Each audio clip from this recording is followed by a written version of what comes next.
Bonjour tout le monde, j'espère que vous allez bien. On est là pour faire un petit récap de l'UFC de cette nuit avec Brian Boulan, comme d'habitude. Brian, comment vas-tu? Ça va bien, ça va bien. Toi, tu vas bien?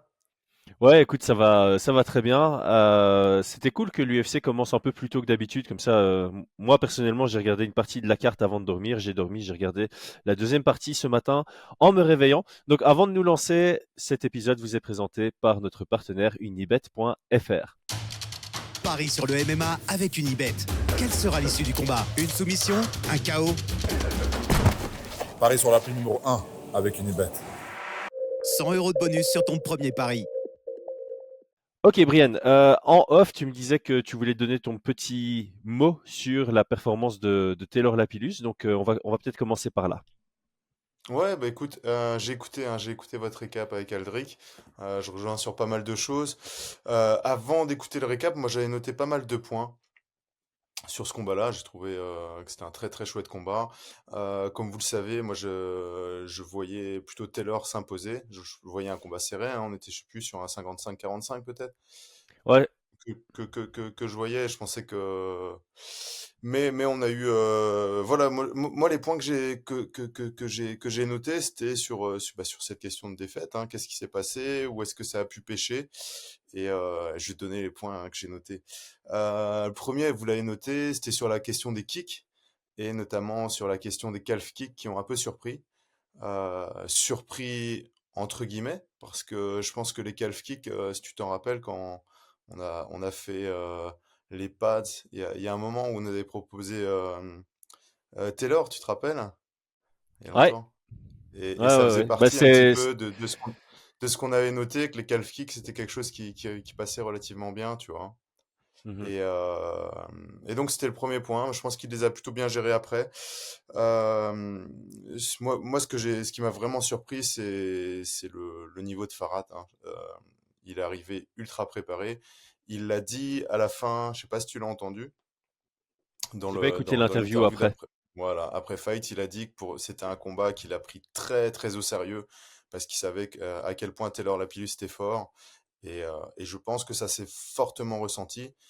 Toi, tu en avais parlé que c'était quelqu'un qui arrivait avec un game plan bien préparé, mais je pense que là, il avait son game plan qui était bien préparé et il avait un énorme respect, on va dire, parce que pour moi, il avait son A-game, tu vois. Il était vraiment arrivé, il a fait un truc à la perfection. Il savait qu'il n'avait pas le droit à l'erreur et ça s'est ressenti, hein, forcément, hein. On avait vraiment le top du top. L'autre point où je me suis posé la question, moi, c'est sur la dimension physique.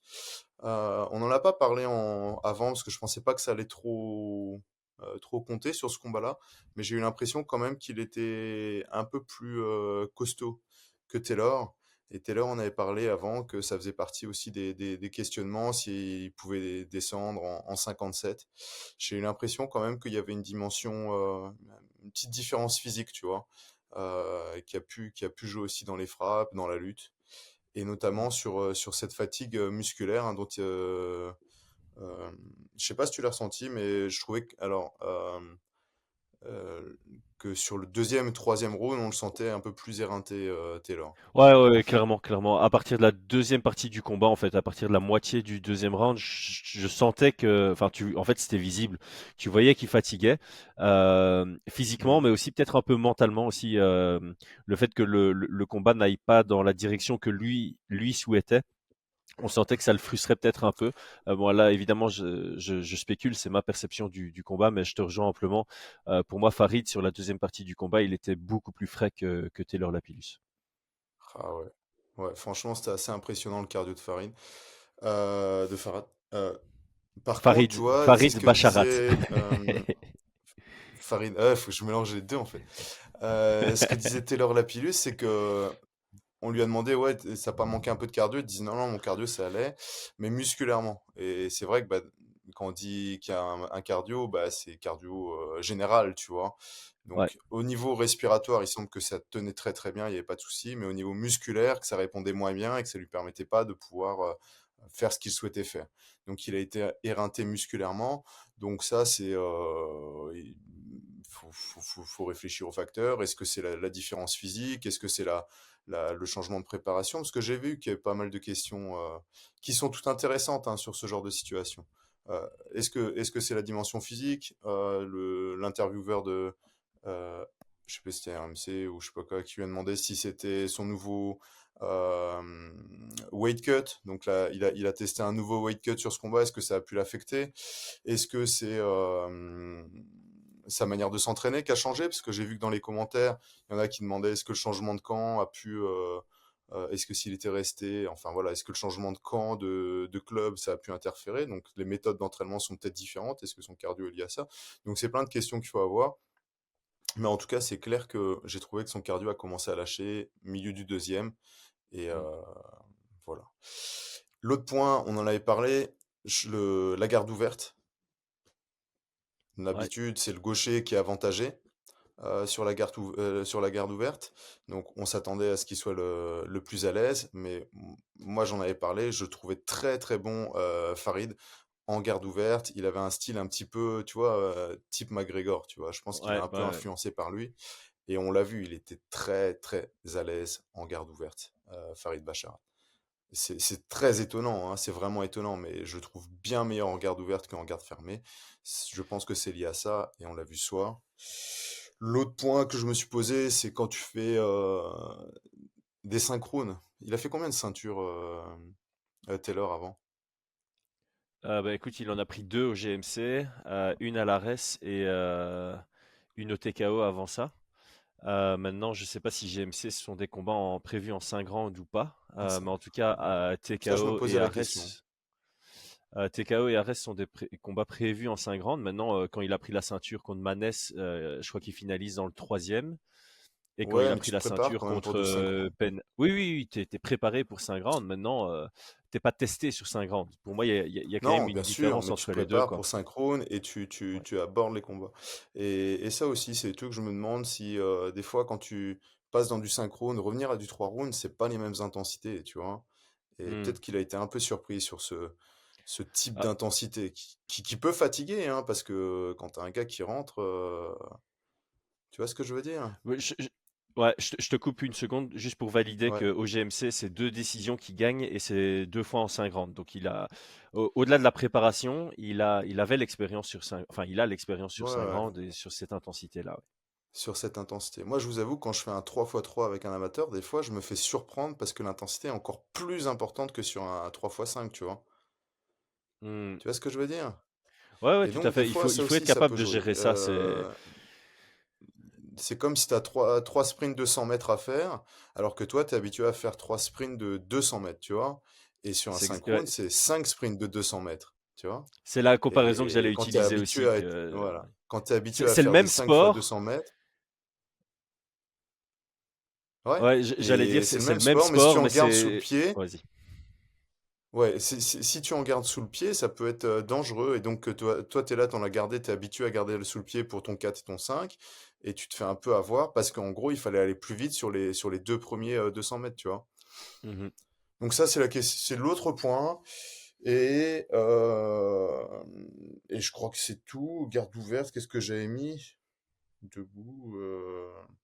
Ouais, je sais plus, mais en tout cas, moi j'étais vraiment vraiment impressionné par Farid Bacharach. Je sais que euh, enfin voilà, est-ce qu'il fait partie? On peut rien prévoir sur les 61, savoir s'il rentrera dans le top 10, top 15, top 5, champion, parce que le niveau il est phénoménal, quoi. Ouais. Ah bah, ça fait peut-être une belle transition justement. Je sais pas si tu as regardé le combat entre Ricky Simon et Bautista. Ouais, Très très chouette combat. Et justement, c'est là incroyable. où tu te dis, allez, t'as un gars, Ricky Simon, qui a quand même été testé contre les gros noms de la division, qui est numéro 13, qui pour moi a un très gros niveau. Et Mm. Bautista, qu'on connaissait pour notamment un KO sur genou sauté, un beau highlight dans sa carrière. Il nous a sorti une incroyable performance, quoi. Vraiment Ah ouais, très, très, très, très beau. Et c'est là où tu vois le niveau de cette division, il est stratosphérique, vraiment. ah ouais, faut rien parier hein, sur ces combats, en 61, faut rien parier. Ah bah Moi, oui, je voyais ça, justement, parce que toi, je t'avais mis pensais que ça. un combo. Enfin, je- on avait tous les deux mis un combo avec Ricky Simon dedans. Ouais. Moi, j'ai de la chance parce que mon combo, il est annulé vu que le combat de Cap a été annulé, donc je suis Ah, sauvé dessus. Mais toi, tu perds tes unités, euh, tu perds tes 2 unités dessus. mais je les perds avec plaisir parce que le combat, franchement, je t'avoue qu'à Ah ouais. partir du deuxième round, j'espérais vraiment que ça soit Mario qui l'emporte. Je trouvais, enfin, tu vois, que ça aille vraiment dans son sens. Pour moi, j'avais peur dans le troisième round, je me suis dit, si, s'il se fait bloquer au sol, on pourrait avoir une décision partagée ou un truc comme ça, parce que le premier round était difficile à Hmm, scorer en soi. Et ouais, d'ailleurs, on l'a vu, hein, il y a deux juges qui l'ont donné à Mario et un juge qui l'a donné à Ricky Simon sur le dernier ouais. coup. Euh, mais franchement, c'était magnifique. Techniquement, est-ce que c'est pas en lutte ce qu'on appelle le sucker drag? Je sais pas si tu vois ce que c'est. Sa Ouais. sortie de guillotine. Oui, il a fait. Je voulais t'en parler Je- justement. Il l'a fait 5, 6 fois sur le combat. Il était incroyable. Ouais. Avec une ouais, vitesse et une ça, il y a exécution eu. parfaite, c'était impressionnant. C'était magnifique. Les killing shift qu'il a placés, magnifique. Les genoux, techniquement, c'était un vrai petit caviar, quoi. Si vous l'avez pas vu, il faut vraiment aller. C'était vraiment, vraiment bien, quoi. Le timing sur ses genoux aussi, dans le premier round, je pense qu'il a à 2 doigts de mettre un gros KO sur Simon sur un coup de genou, alors que Simon faisait un roll under. Ça fait penser à Dan Hooker contre Ross Pearson. Tu vois, c'est vraiment. T'as Ricky Ouais. Simon qui fait beaucoup de roll under, un peu comme Ross Pearson, et t'as Ah, quelqu'un d'un peu plus grand et lancé en Dan Hooker qui a mis un beau timing sur son coup de genou. Et on a failli avoir une deuxième situation similaire avec Bautista. C'était vraiment très très chouette combat. Euh, Transitons. Alors, avant de transiter vers la suite, je voulais faire une petite parenthèse.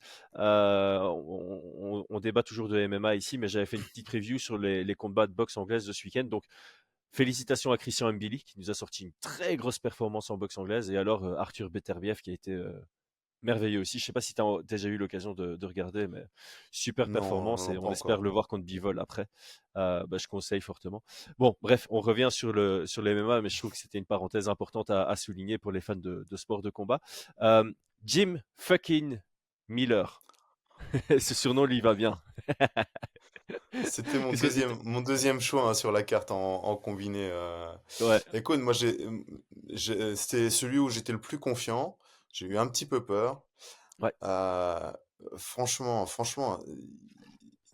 il est là, quoi, hein. C'est chouette. Voilà, on va pas construire de plans sur la comète, jamais avec lui, mais c'est vraiment des combats fun à regarder, quoi, tu vois. C'est pour ça qu'il ouais, est toujours là.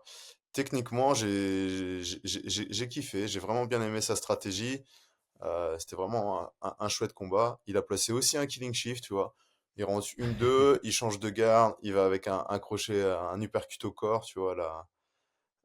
Magnifique, tu vois. Ouais. ouais. Et Et parlons de Jim Miller avant de passer peut-être au main event et aux autres combats que tu voudrais aborder. Pour la suite, parce que clairement, Jim Miller, il a combattu à l'UFC 100, il a combattu à l'UFC 200, donc il peut être le seul combattant à faire UFC 100, 200 et 300, à moins d'un retour de Brock Lesnar, ce qui est moins probable. Là, il a mhm. call out Matt Brown, Paul Felder.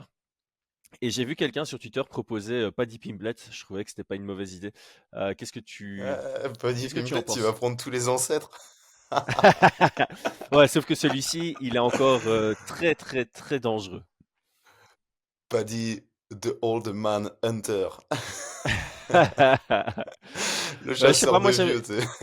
j'aime bien les 3 idées, honnêtement. J'aime bien les 2 premières idées. J'aime bien pour le côté vétéran contre vétéran. Les, les 3 noms, enfin Jim Miller, Matt Brown et Paul Felder, je trouve que c'est 3 bons ambassadeurs du sport. Donc pour l'image, ça peut être sympa. Et Mhm, puis Jim Miller contre Paddy Pimblett pour le côté name value, ça fait sens ouais. sur une carte comme l'UFC 300. Donc ouais, les 3 Mhm. propositions me semblent intéressantes. Bah écoute, moi j'aime bien la proposition 1 et la proposition 3. La proposition 1 contre Matt Brown, j'aime bien parce que j'aime beaucoup le travail de Jim Miller, ce qu'il fait au corps, tu vois. Mhm. Les combinaisons, d'aller chercher le corps, ça j'aime bien. Et puis bah, Matt Brown, on connaît un petit peu son point faible. Donc ça, c'est un truc qui m'intéresserait. Contre Paddy Pimblett, ça peut être cool aussi parce que ça pourrait être vraiment pas mal. Ouais, ouais, ouais. Je pense Hmm. que Jim Miller serait quand même favori sur ce combat-là, tu vois, pour autant. Mais ça sera un En tout bon cas, s'il test. l'est pas, je mets mes unités sur lui. Je pense que si Jim Miller n'est pas favori, lié à la hype ou au narratif jeune contre vieux, enfin vieux, on s'entend, hein, Mm. kilométré, Oui, bien sûr. je crois que ce serait un pari intéressant de se positionner sur Jim Miller s'il est underdog contre Paddy Pimblett. Ok, est-ce qu'il y a un autre combat duquel tu voudrais parler avant qu'on attaque le main event? Bah, non, pas réellement. Je sais que t'avais mis une unité sur le... Ah non, sur OS?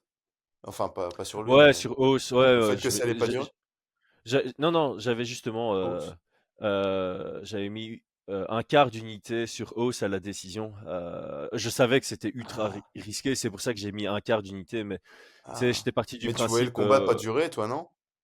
ouais, en fait, mon pronostic, c'est ça se finit au premier round, mais la cote, il y avait aucune Ah ouais, elle valeur était dessus. pas Je crois que c'était un intéressante. douze. Genre, que le Mhm. combat finisse au premier round, c'est ça que j'aurais mis de base, mais c'était genre 1-12. Je me suis dit, ok, c'est pas Ah fun. ouais. Et Non, puis, mais je c'est me ça suis que... Ouais. imaginé un scénario en me disant, Phil Hawes, il doit être conscient que son menton, il sert plus à rien. On l'a déjà vu bloquer le combat contre Il est pas Nassourdine conscient. Imavov. Et Ouais. face à Bruno Ferreira, ben, il doit se dire que le mec risque vraiment de l'éteindre, donc il va vouloir bloquer le combat. Et je me suis dit, bah, il y a un monde dans lequel il va chercher la décision en bloquant le combat. Ah ouais. Et donc je me suis dit, allez, je vais mettre un quart d'unité sur le combat qui perdure. Ouais, C'est j'avais juste raté. souvenir que t'avais dit que ça risquait de pas durer plus d'un Ouais, round, tu vois. ouais, ça Mais c'est ce que je t'avais dit en ouais, je me off, je rappelle. pense. Mm, mm. Bon, pas grand-chose à dire. Ouais, ouais, pas grand-chose à dire sur ce combat-là. Non. C'était ce qui était bon, pas des plus intéressants. Non, je suis OK pour passer sur Ankalaev Ok, contre bah Walker. juste alors, juste Joshua Van, un nom à retenir, je le balance comme ça. Et maintenant parlons de Anne Kalev contre Johnny Walker. Qu'est-ce que tu as pensé du combat qui a failli de nouveau se terminer, se terminer sur un coup illégal de Anne Kalev? Vas-y, je te lance. Tu sais quoi, je vais te mettre d'abord dans la sauce. Est-ce que Anne Kalev contre Pereira t'intéresse? Et après, on reviendra sur la partie technique du combat. Pourquoi dans la sauce? Ouais, tous les futurs combats de Ankalaev m'intéressent d'office, hein. Ok, ok. Ouais, ouais, ouais, non, on en a parlé. Il y avait un élément qui me posait problème vis-à-vis d'Ankalaev. On va en reparler. Et j'ai l'impression qu'il a fait un travail dessus. En tout cas, non, j'ai vraiment hâte de voir ce qu'il va faire pour la suite, quoi. Hmm, Enfin, il y a ok, deux points, il y a 2 points, mais il y en a un particulier en ce qui concerne le combat. d'accord. Non, non. Toi, Vas-y, je vas-y, pose commence. la question. Ouais, vas-y, Bah vas-y. écoute, moi je trouve un combat qui part relativement bien. Donc sans surprise, ça travaille sur les calf kicks, les low kicks des deux côtés. Euh, on a un Walker qui propose, fin du premier round, un petit peu d'extravagance, tu vois, avec ses déplacements euh, ses dé- Capoeira. Ouais. de capoeira, tu vois, et puis plutôt pas mal. Un Ankalaev qui reste concentré, et c'est peut-être ça le point le plus important. Donc, comme tu l'as dit, il y a eu un coup illégal, c'est celui dans les parties, c'est ça, hein? Ouais. Il y en a eu. Ouais. Donc un coup illégal, il reste dedans. Joey Walker qui commence un petit peu à partir dans tous les sens, il reste concentré. Moi j'avais un petit peu peur, tu vois, qu'il sorte de son combat. Et en fait, non, non, il reste bien, bien concentré. Et puis il connecte sur une sortie de clinch. Enfin, c'est sur quelque chose qui est, comment dire ça? Une position qui reste quand même dangereuse, tu vois. Donc, quand il monte sa jambe, Walker, et qui cherche à frapper un petit peu dans cette zone d'ombre, lui il reste bien concentré et il met son crochet arrière. C'est magnifique. Et puis après, la dernière frappe,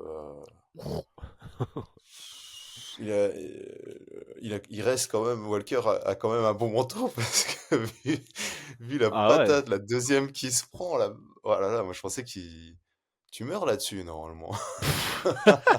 Ah ouais, non, non, mais après, on voit qu'il a très très mal, hein. Genre, c'est plutôt rare qu'un combattant de MMA montre de la douleur suite à avoir encaissé un coup. Bon, ça nous arrive, ça arrive de voir ça suite à des coups au corps surtout, mais au Ouais, visage, c'est rare de voir quelqu'un ouais, c'est qui vrai. arrive pas à rester stoïque.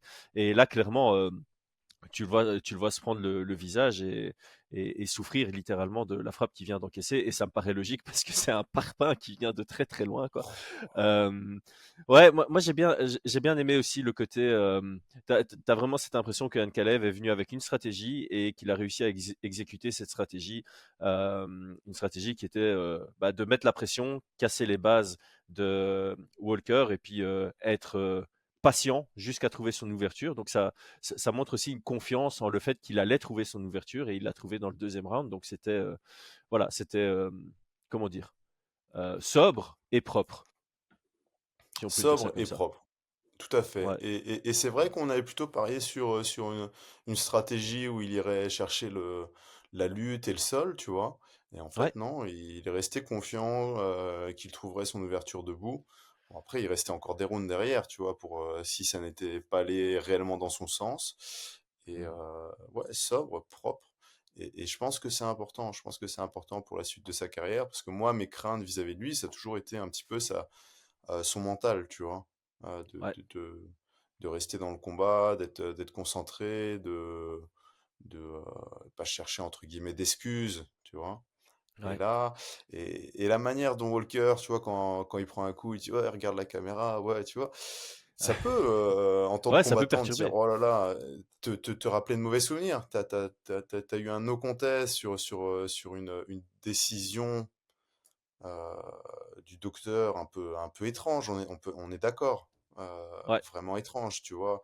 Et ça peut te sortir du combat, dire, oh là, je dois faire attention. Il aurait pu se dire, je vais aller en lutte parce que j'ai pas envie de me faire arrêter, parce qu'en striking, je fais encore une boulette, tu vois. Mhm. Et non. Et il est resté bien concentré. Et donc, ça me plaît beaucoup pour la suite. Yes, eh ben justement, belle transition. Parlons de la suite. Donc on est dans un cas de figure assez intéressant chez les light heavyweight. Je pense que clairement, avec cette victoire, Ankalaev mérite son title shot contre Mhm. Pereira.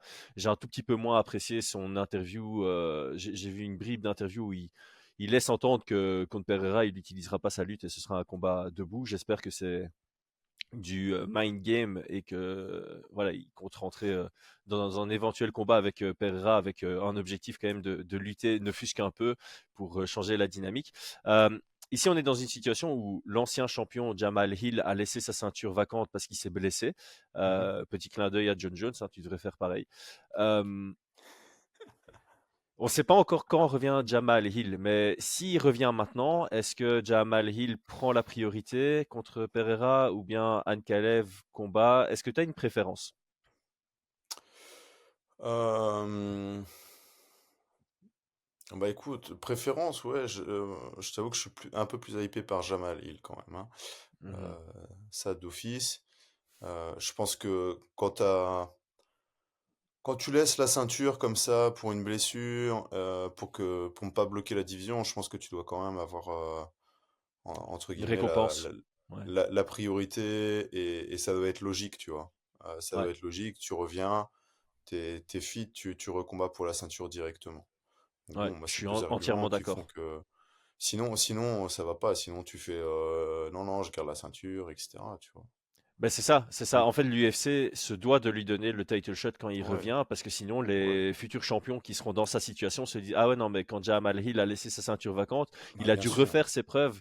Non, ça peut pas. En plus de ça, honnêtement, enfin, moi j'ai adoré sa performance contre Glover Teixeira, donc Ah euh, ouais. ouais, pour moi, c'est la logique. J'ai rien contre Ankalaev, comme je viens de le dire. Là, avec cette Mm, victoire, il montre que sportivement, il mérite le title shot, mais il y a une mm, certaine logique à tenir. Et pour moi, enfin, en fait, ça dépend vraiment du timing. Si Jamal Hill peut revenir d'ici peu, j'aimerais voir, je sais pas moi, Pereira contre Hill en avril ou mai, et ça mm, permettrait d'avoir Ankalaev en septembre-octobre. C'est pas trop mm. long d'attendre 7-8 mois pour un title shot, je trouve. Non, Je trouve que c'est du acceptable. tout, du tout. Et vu où on était Ankalaev à se poser la question pour la suite de sa carrière, là, prochain combat, il doit ouais, attendre le combat pour la ceinture, soit directement parce que Jamal Hill n'a pas le temps d'être prêt, tu vois, et donc ça serait l'inverse, donc il reviendrait pour octobre-novembre, et ils organisent ça dans la foulée. Ouais. Pereira Ankalaev, tu vois. Ouais, clairement. Les deux m'intéressent, hein. Les deux m'intéressent. Mais en tout Moi, cas, sur une question le triangle m'intéresse. politique, Mhm. ouais, pareil. Mais pour une question politique et de gentlemanie, entre guillemets, Jamal Hill devrait passer s'il est prêt, tu vois. Mm. Ouais, et puis je trouve que ça tombe bien en fait d'avoir une situation comme ça chez les light heavyweight parce que en dehors de de ce triangle qui serait chouette, hein, moi j'aimerais bien voir Pereira contre Ankalaev, Ankalaev contre Jamal Hill, ça m'intéresse, Hill contre Pereira, ça m'intéresse. Et en fait, ce temps-là, ben, tu vois, tu as des gars comme Blakovic qui sont toujours dans le top du classement, mais qui n'ont pas encore d'argument pour un title shot, qui doit potentiellement gagner 2 combats avant de pouvoir argumenter. Il y a Mhm. Jiri Prochaska contre Rakic à l'UFC 300. Je pense que le vainqueur pourrait avoir un argument, mais peut-être pas encore assez solide. Et donc, moi, ça me dérange pas Non. justement qu'on ait déjà, peu importe que Ankalaev prenne Pereira ici bientôt, et puis que Jamal Hill, quand il revient, il prend son title shot, ou l'inverse. Je pense que c'est légitime d'avoir ça. On bloque pas une division dans laquelle il y a 3-4 contenders. Donc, on peut se permettre ça. Et c'est assez facile pour l'UFC et assez plaisant pour les fans d'avoir cette situation. Ouais, je suis entièrement d'accord. Entièrement d'accord. Mm, mm, mm. Eh ben, on est d'accord. Est-ce qu'il y a quelque chose à rajouter sur cette soirée combat ou alors on a fait un beau petit tour et on se dit à mardi. Écoute, moi je regarde mes notes, j'ai fait le tour, j'ai fait le tour. Je t'avoue que c'est encore un petit événement, mais qui a tenu toutes ses promesses. Donc Mhm. ça fait plaisir, parce que ça faisait longtemps qu'on n'a pas eu Ouais. d'UFC, hein. Et Ouais, ouais. Et puis la semaine prochaine, c'est un pay-per-view, donc on reprend bien là. ouais, ouais, ouais, nickel, nickel. Bah écoutez, n'hésitez pas en commentaire à dire ce que vous en pensez, hein, sur l'événement. Et puis bah aussi ouais, sur le point de vue que j'avais sur la perf de Taylor. Je regarderai aussi les avis, ça m'intéresse bien. Ouais. Ça Alors marche? commentez, likez, abonnez-vous et on se retrouve dès demain. Il y aura des vidéos qui sortiront sur la chaîne. Il y a du contenu, il y a de l'activité pour l'instant. On a beaucoup de choses à Ouais, couvrir là. Ouais, et alors on s'est membre de la chaîne aussi parce qu'il est temps que nous on libère un peu plus de temps, qu'on puisse travailler un peu moins professionnellement pour se concentrer un peu plus sur YouTube et traiter tous les sujets qui nous intéressent parce que il y en a un paquet. Bon, Brian, merci pour ton c'est temps clair. et à mardi. Ciao, ciao. Bon dimanche à tous, ciao.